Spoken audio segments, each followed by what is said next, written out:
Welcome to the webinar. My name is Derek Wood, and I'll be moderating our panelists who are experts across financial crime and industry affairs. I'll start by introducing Shay Sidanius, who is the Global Head of Financial Crime and Industry Affairs with Refinitiv and LSEG Business.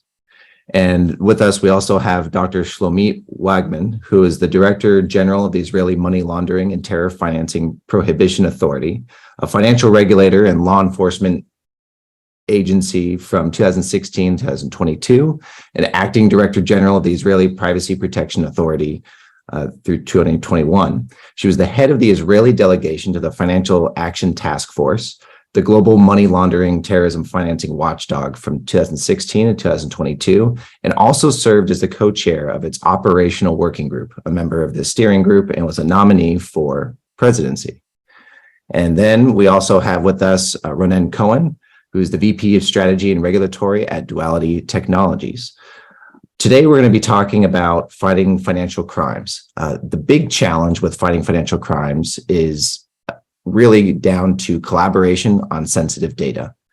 From the privacy and security regulations to the competition of those that need to collaborate, it's just not as effective as we'd like it to be.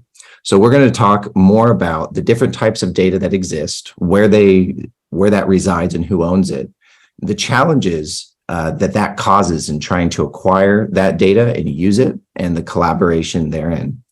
And then we're going to go into the solutions that we see in the market today through privacy enhancing technologies and how that supports enabling such collaboration that's been very difficult and challenging to date. And then we're also going to include some regulatory viewpoints on this new technology, as that's obviously top of mind. So I'll start with Shay. Shay, can you cover the different types of financial data that exists in the world of financial crime? Where do they get sourced? Who's collecting it? Who owns it? And other than financial service organizations, who else benefits from accessing and using this data? Thanks, Derek, and thanks for Duality for organizing this webinar. It's a pleasure to join you. So when we talk about data in the context of fighting financial crime, we're talking about open source data that organizations can find, use, and assess in terms of meeting the regulatory requirements or simply managing their risk in terms of financial risk, reputational risk, and potentially the risk of enforcement. And that's especially relevant in the context of sanctions, for instance, in terms of the war in Ukraine. Where organizations need to meet sanctions authorities lists that are about 65 different sanctions authorities, hundreds of different sanctions lists, which can be very, very complicated to manage. Where do they get it from? They can get it from a variety of sources. There's law enforcement lists, regulatory lists, sanctions authorities lists that I mentioned, and other open source forums in which they can collect, assess, and make sure that they're meeting their obligations as they're required. But that sounds simple, but it's actually quite complicated when you get into the practicalities of it, because organizations with a global footprint need to cover 65 different languages, 245 different countries, and those sources may have different data typologies, data standards, data definitions, and that is not something that organizations are particularly equipped to do, in the sense of putting the relevant resources to make sure that they make those efforts and operational processes as effective as they can. So what are their choices? They could either do it themselves, or they can decide to use risk intelligence data providers, in which we are one. There are a number of others as well, in which we will do that for them. So in this whole aspect of fighting financial crime, which they're not obligated to do, but they're morally also obligated to do, they need to decide what the most efficient mechanism to get the relevant data that they need that's relevant to their business exposure, both in terms of their footprint, global footprint, and also the types of customers and supply chains that they may have. And so that's where we come in. And what's the benefit? It's not just about meeting regulatory obligations, which is a minimum standard. It's not the ceiling, it's the floor. But many organizations are doing it because they want to manage the reputation of their brand, of their supply chain, risk control infrastructure. And certainly there's a recognition that fighting financial crime is no longer just about money laundering and anti-corruption, but also has impacts such as environmental crime. It's relevant to impacting their efforts on sustainability, because we all know that wildlife trafficking, environmental crime, illegal logging, illegal fishing are intimately linked to financial crime topics as well. So this is not just about financial firms or banks, if you will, meeting their AML obligations, but this cuts across corporates, FIUs, of course, financial intelligence units, law enforcement, and many other organizations that have a duty of care, but also an obligation to protect their brand and reputation. Thank you. It makes a lot of sense that there would need to be an organization like LSEG and Refinitiv to help get this done, because that was a lot of lift before we even got into the regulation complication. And compliance is a minimum. I think all of our security-minded folks will be really happy to hear, because it is the minimum. So, Dr. Schlumit, from your roles in public sector, and kind of following off of what Shay said, how are the challenges and acquisitions of data and use of data similar and different? Thank you. So as a law enforcement agency, I'll speak from my role as the head of the Israeli Anti-Money Laundering Authority, which it still is one of the best FIUs in the world, very efficient. And perhaps the secret sauce was the way that we use data and the data strategy that we designed. In order to be successful in investigating financial crimes, you must have a lot of data. You must be able to analyze that, and to be a data-driven organization, taking into account as many sources of data as possible, and also make sure that all the data that you have internally, some of it comes from private sector as a result of disseminations of SARS, suspicious activity reports, that everything is machine readable. Once everything is machine readable, then you are able to start looking for patterns, to detect, to do risk-based approach, and all the important things that you need to do in order to detect crime. Now, we should remember that criminals are sophisticated, and they are also using technology in a very rapid manner and in a very sophisticated manner. So it's not that easy to identify financial crime. In order to do that effectively, you need to be able to analyze the data in a couple of different layers. First, internally, as I mentioned, you must be a data-driven organization and be able to have all the data be screened by machine and then put it on graph analyses, network analyses, clusters, and so forth. That's the first layer. Second layer is to be able to cross-reference the data that you own internally with other resources. The first of them would probably be open source data and public databases, financial databases, and so forth. Here, we're already running into a major difficulty because as a governmental law enforcement authority, I do not want to share this data, the classified investigations that I'm conducting, with other counterparts who are private sector entities, from which I could, buy some data, or just, to go and try to get some open source information. So that's a challenge that there are ways to overcome it, but let's put it aside for a minute. The next challenge, which is much more complex, is to actually how to ensure that we're utilizing all of the relevant governmental data that can be available to us in order to detect those crimes. Namely, how all relevant law enforcement authorities, financial regulators, tax authorities, police, FIUs, how all of them are sharing data in order to solve the cases. And again, we want to make sure that we are risk-based approach and that we are targeting the more complex and large cases. Now, naturally, one would say, what's the problem? Just share the data among those law enforcement authorities and get it, and solve the investigation or promote that. But then we're reaching to a very major dilemma or problem, which is privacy concerns. Of course, I mean, there is no point and there is no use to create huge data pools of data and ask all law enforcement authorities to start looking for suspicious or start digging. First, because there is unnecessary gathering of data. And once you are pooling a lot of data together, one way or the other, at the end of the day, hackers may hack into this data, puts their hand off that, and then it creates a major risk. Second, in many countries, including Israel, there are limitations on the abilities of law enforcement authorities to share data. So you have to create mechanisms in which you are not pooling all the data, but you are creating more sophisticated models to share data or to be able to just analyze or ping each other or do other actions that are based on risk or particular suspicious. This is something that many countries are facing a very hard time with. In Israel, we were trying to find a sophisticated model to do that. I'm happy to elaborate a little bit about it later, but this is a must. Government must to cooperate internally and find a way to do that without infringing privacy of citizens and innocent citizens too much. The next pillar, of course, would be international collaboration.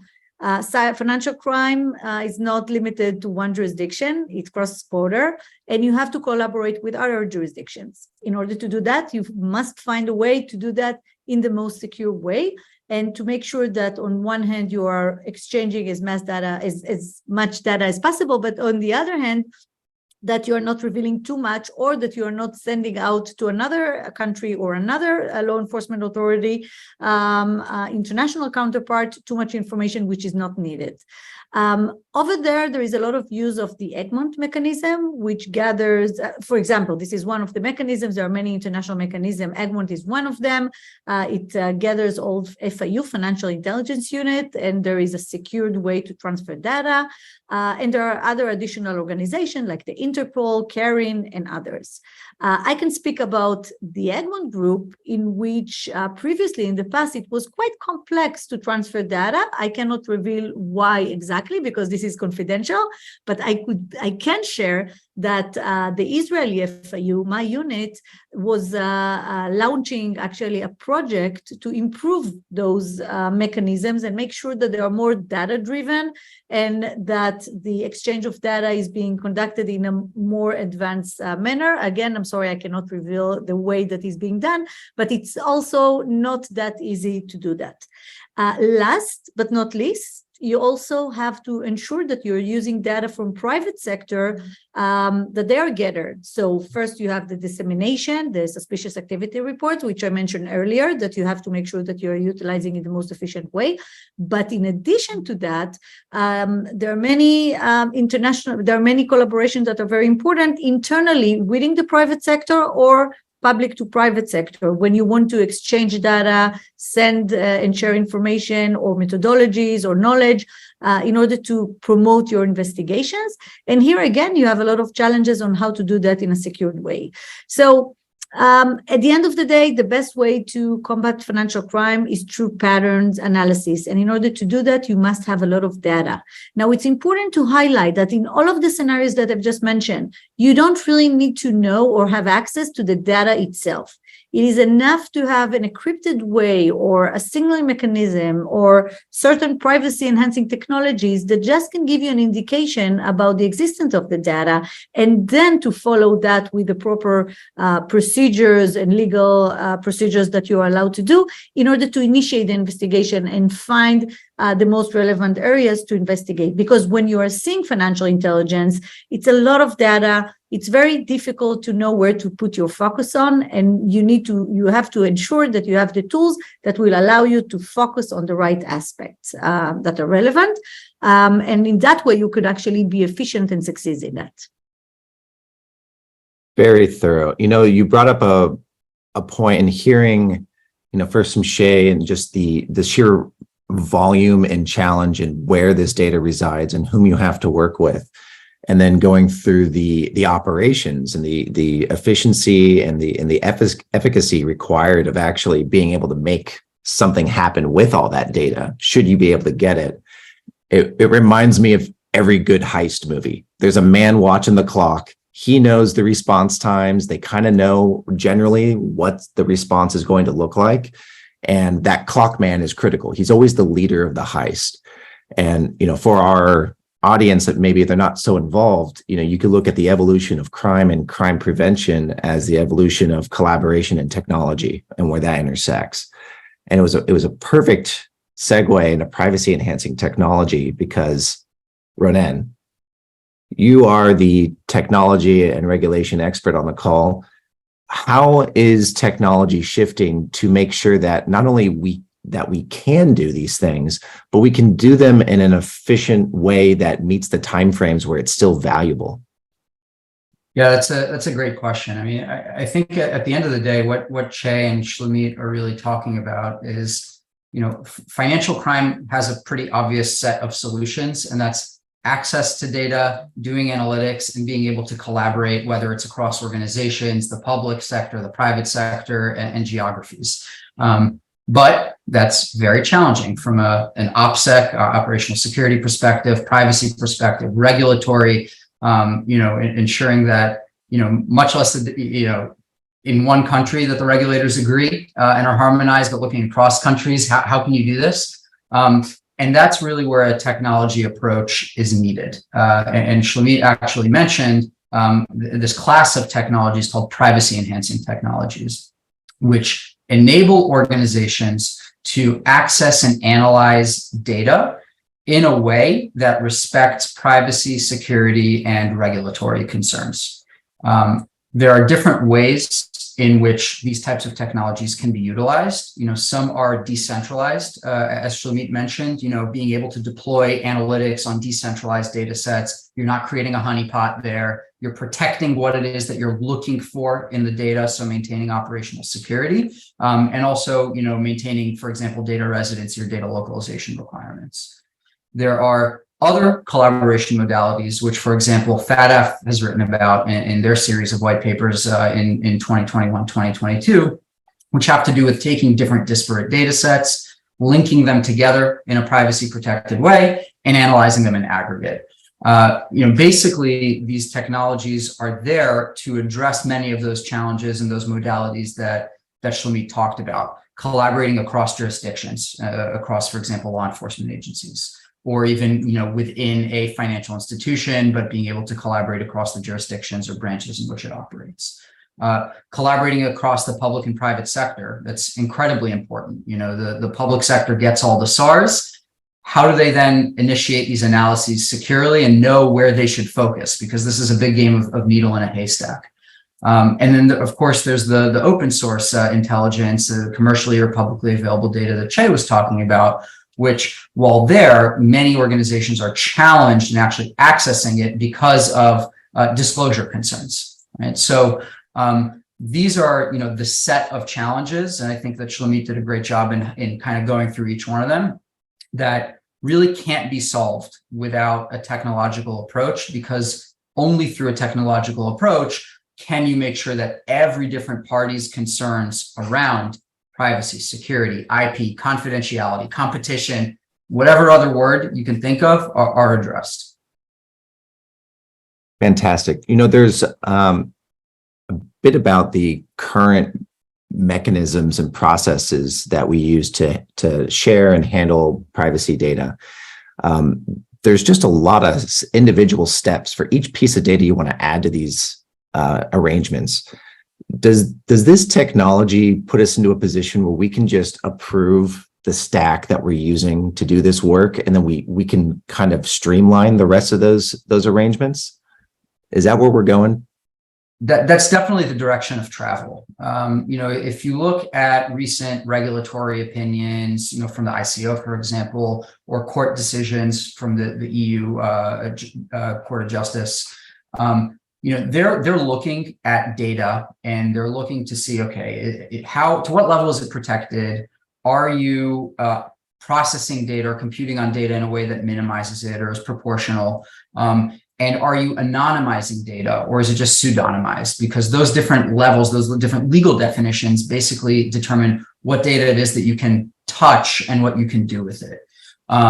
And more you get regulatory opinions, legal opinions, court decisions that say that data that is accessed and analyzed using a combination of privacy enhancing technologies and strong governance, that data is anonymized for certain parties in a collaboration. And therefore, that really goes a long way to helping in access and analysis.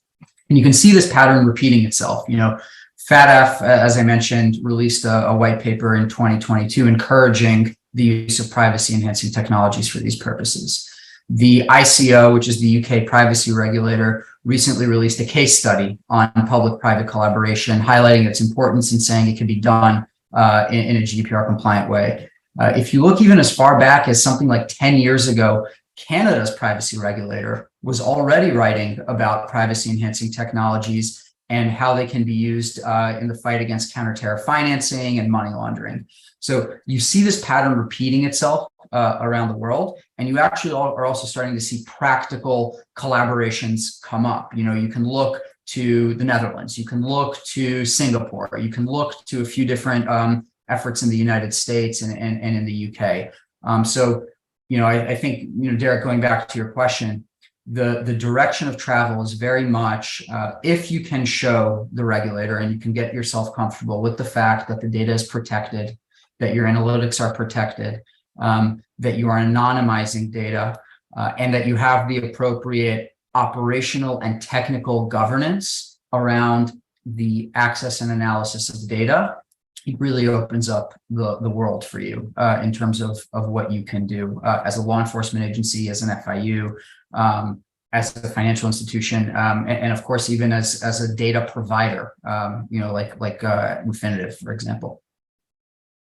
Interesting. So I'm glad you brought up the recent ICO PETS guide. And Shulamit, I want to ask you about that because it seems quite unique that they would not only specify a specific technology to use, but they would actually publish a case study, which they worked with Duality on. Why would regulators suddenly shift to going so directly into saying, this is how you're going to adhere to these standards, and this is how we recommend you do it, versus just sticking to the definition of anonymization? That's a great question. And I think that, it's really important to emphasize that people tend to think that law enforcement and privacy are actually confronting each other, but actually it's the other way around. They are complementary. And this is something that doesn't go through very naturally, because the preservation of that is that they're contradicting each other. I think that I'm probably the only person in the world that share both law enforcement authority and privacy protection authority. And many people ask me about the potential contradiction between those fields. And what I used to say is that they are complementing each other and they're not contradicting. Why? Because law enforcement authorities need to go and fight the bad guys, the bad people. They don't care and they don't want to have any data about the innocent people. And therefore, they must find the ways in order to conduct their investigation in a sophisticated way that protect privacy. But it is not something that comes very intuitively, and therefore there is a need to give examples in the toolbox for law enforcement authorities on how to do that. And I could say that the Israeli Anti-Money Laundering Authority, in purpose, was actually created and designed to be inside the Ministry of Justice and not in part of the law enforcement authorities, police or tax, so forth, in order to preserve privacy. Now, it's easier said than done, and because it is so complicated to understand how to actually conduct investigation, information sharing, and all those aspects while protecting privacy, there is a lot of guidelines needed to be provided. The FATF did a wonderful job in 21-22 under the leadership of the Germany presidency, Markus Player, and the documents that were provided there. I could say that in Israel, we were working a lot about how to maintain privacy when we're doing cross-organizational investigation, for example, as part of the task forces. And in order to investigate the most complex cases, we needed to find the ways to do that. We didn't have the full toolbox and technology and privacy enhancing technologies as being presented here. And therefore, we just had to come up and invent those tools. But it is very helpful to have case study in which a certain technology, or actually set of couple of technologies, can assist you in doing that. Again, this is something that law enforcement authorities are not necessarily very familiar with unless they have an expert internally. And this is very helpful to have those guidelines. You bring up a really good point. This is a very illogical thing to look at.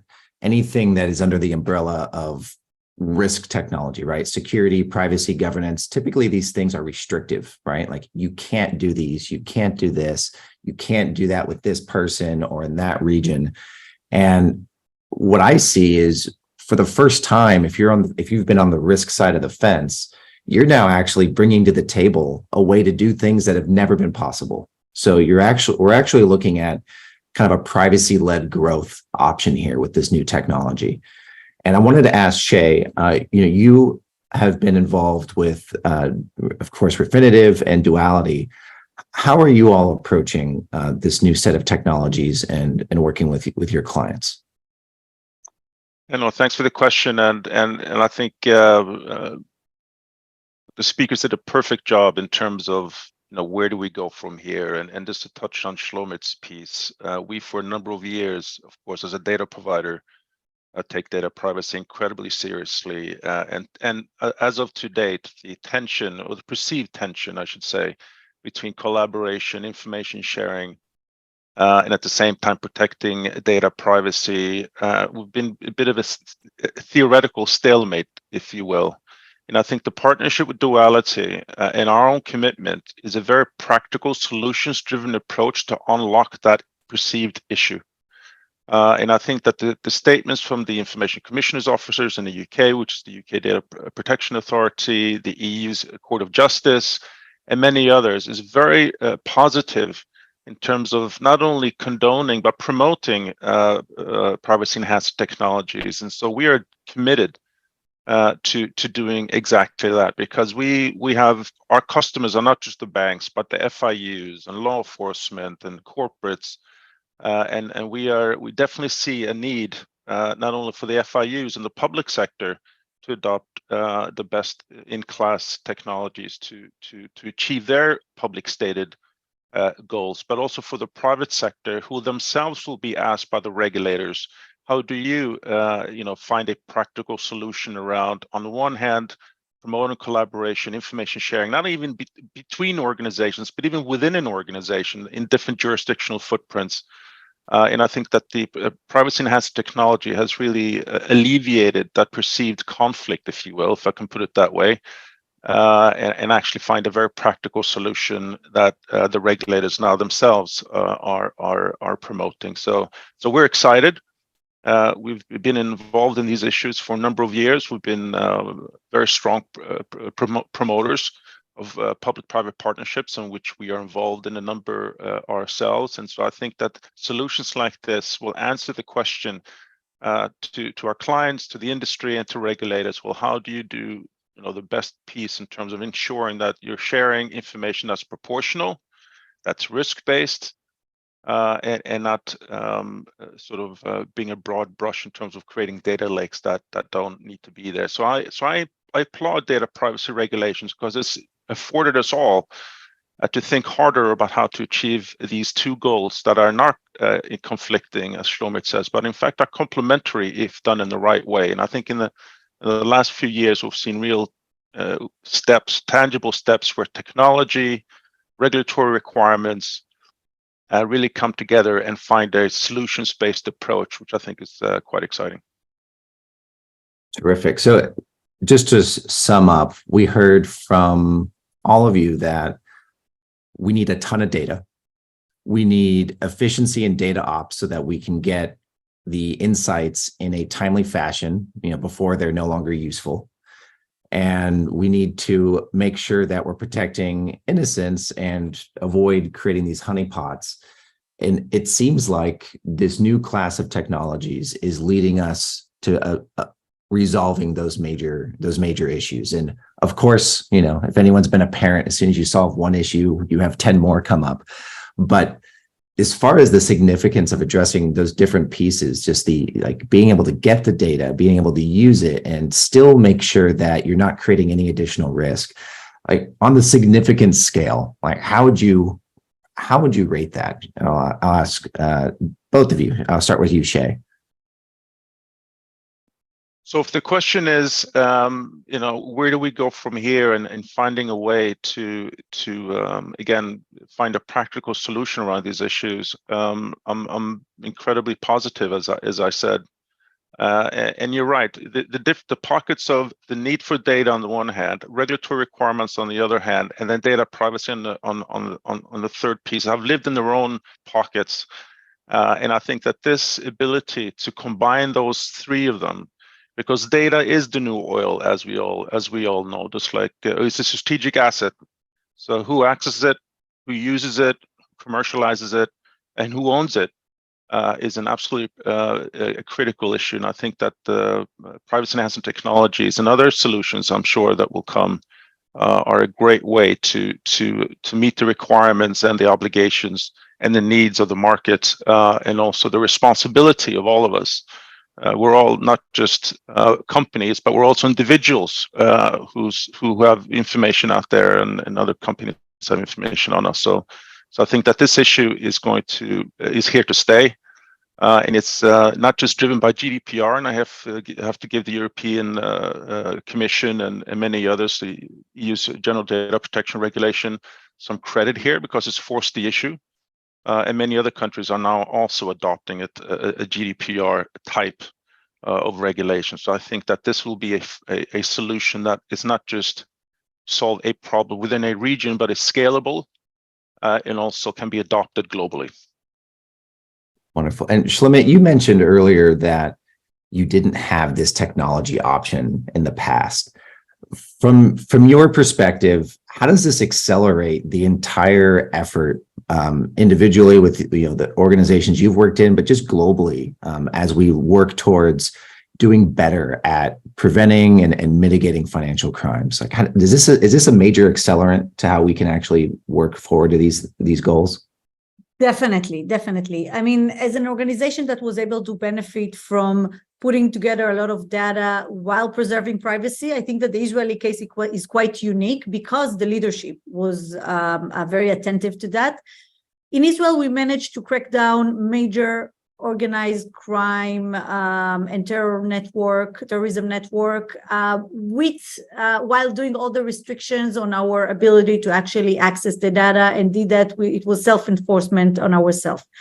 I can only imagine to which achievement the global community can reach if they will have better tools that are trusted among counterparts in order to share data and information. Only when you share your data in the most secured way and so forth, you are able to succeed in those investigations. So I think that is going to be a major improvement to global law enforcement activities. And also, if I may, I also think that today, we know with all the challenges that we are seeing for democracy and concerns of certain counterparts to perhaps collaborate with other countries, while governments have limitations, criminals do not have any. And if we want to make sure that countries are feeling comfortable enough to share data among themselves freely to the extent possible, we should make sure we have to make sure that we have the right technology that allows us to share only the data that we want on a risk base and not to share it widely. And I think that we will see more and more demand to those technologies globally.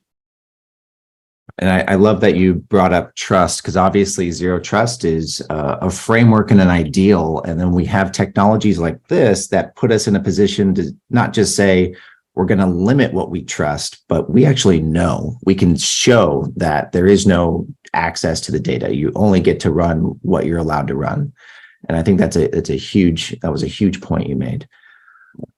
I want to quickly ask a question about financial inclusion, right? Because there's a hot debate in the market about this. On one side, do financial criminals, when convicted, are they allowed to participate in the financial system?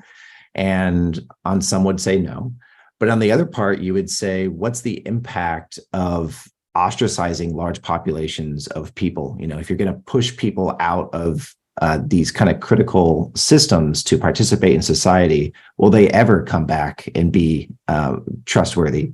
How does this sort of collaboration offer up new options to both protect people from criminals as well as not put criminals in a position to continue being criminals?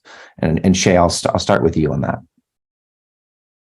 That's a great question, Derek. And look, we have for years, and not just we, but the anti-financial crime community have known for years that the current system is not only ineffective, but it has serious externalities, in which financial exclusion is one of them. It's well documented, or certainly well cited, that about $5 trillion US is laundered, but yet less than 1% is actually caught by law enforcement, on the one hand. On the other hand, we all know that many parts of the regions in the world share similar last names. And so the AML package and the legislative process and how the impact of that is quite blunt in terms of NGOs around the world that just happen to be owned or founded by someone who has a similar last name will just not get access to any bank account, will be shut off from the financial system. So we also know that, and this is where collaboration is so impactful, because it's not that there's a lack of data to make more informed decisions in terms of ensuring that we understand what the risk profiles are, we understand what the financial crime typologies look like. We also pinpoint even the regions and geographies, and even within a geography, where criminal organizations operate. We know this. The question is, how do we use that data to inform organizations like banks and other obligated organizations to make more informed decisions in terms of how they onboard their clients, customers, or counterparties, and B, how we can inform the public sector to make a more informed decision in terms of the risk analysis and risk assessments in the country itself. And the data is there. The question is, how do we best use it in a way, while of course preserving the underlying data, privacy data, individual data itself. And we know we've done this. We've done this in South Africa, where we worked on a project with the South African AML Integrated Task Force, which is the first PPP, public-private partnership in the region, where we did a use case on human trafficking, and the report is available, was published in March of 2023. And that very explicitly shows the profiles of not only the perpetrators, but the victims, where they operate, which countries are involved, which cities, even within South Africa, have quite a bit of activity.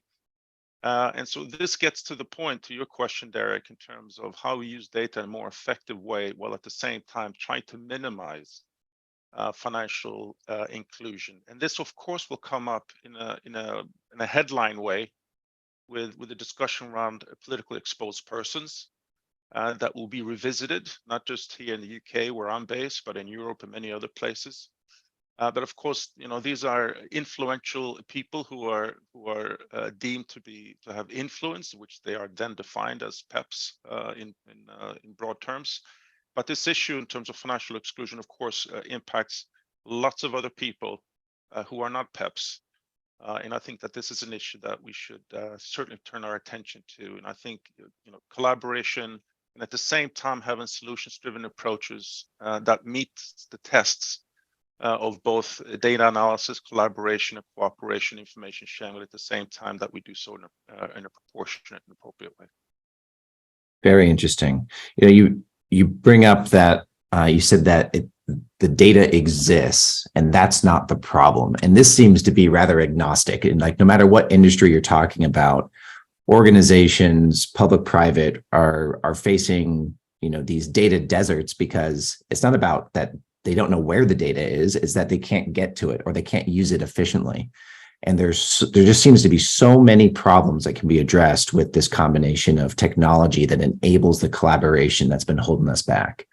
Now, Ronen, you've had some experience in financial inclusion. What would you say about the impact here and some examples that could be addressed? Yeah, I think Che actually picked a great example on human trafficking. The fact is when you collaborate across the public and private sectors, there's a lot that you can uncover in terms of financial crime, but there's also a lot that you can uncover in terms of financial inclusion.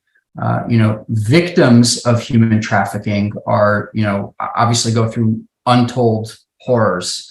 One of them is a financial challenge where, often their accounts are taken away from them, the control of the accounts, the money, etc. And they end up, the victims of human trafficking end up looking like perpetrators. They end up looking like financial crime risks. And so it's very difficult to actually onboard them and get them included back into the financial system if that's the only picture that you have. However, if you're able to collaborate and unlock those challenging to get data sets and those challenging to get insights, and you can learn about, for example, a person's history or exposure to, being a victim of crime. By the way, not just human trafficking, right? Identity theft, fraud, etc. If you can learn these insights and you have that as part of your decision-making criteria, all of a sudden that actually creates a path towards financial inclusion. Not only do you know that this person is not a criminal and they've been a victim of a crime, but you can actually bring them onto your institution and you can give them accounts and services and an experience that actually protects them even further. So I think the example that Che hit upon is spot on, right? And it doesn't even just impact financial crime, the discussion on financial inclusion. In the US, we have this concept of credit thin or credit invisible individuals. How can you bring them into the financial world if there's no data that you can actually easily get, right? So this again comes down to a collaboration challenge. It comes down to a data challenge, and that in turn leads to those data privacy, those data security questions. I think I'm not going to weigh into the debate about does collaboration cause more exclusion than inclusion. However, there are definite benefits to very vulnerable populations of being able to share and collaborate more widely. It just shows that the advancement of technology and collaboration brings new options to the table almost no matter what topic you're talking about. And so, where we had stalemates before, we now have paths forward. So I think the conversation in this group can continue going, but that'll be it for today. So Che, if people are interested in the work that Refinitiv is doing, where should they go to find out more? Yeah, you can go to Google and just type in Refinitiv and collaboration, and you'll find some of the work that we're doing with NGOs and FIUs and public-private partnerships and many others. And if you want to know about the report, I'm sure we'll make that available maybe as a resource as part of this webinar. But you can type in SAMLIT, South African AML Integrated Task Force, and a human trafficking report, and you'll find it there. It was published in March of this year, and it's an unprecedented look, not based on a survey, but based on bringing the experts across the law enforcement agencies, the banking community, NGOs together to really, how do they operate, and giving all the human intelligence and bringing that with the data. When you combine the human intelligence and data, then you really have something, and that report is the first of its kind. Fantastic. And also I'd point out to follow along with Duality on their LinkedIn page is, Ronen and their team, myself included, are always trying to keep everyone up to date as far as the practical options that come with new regulations and the technologies that are there to help us move forward past these challenges. So thank you, Dr. Shlomit and Che and Ronen, for your time today, and for all of our viewers. So thank you, and reach out for any questions you might have.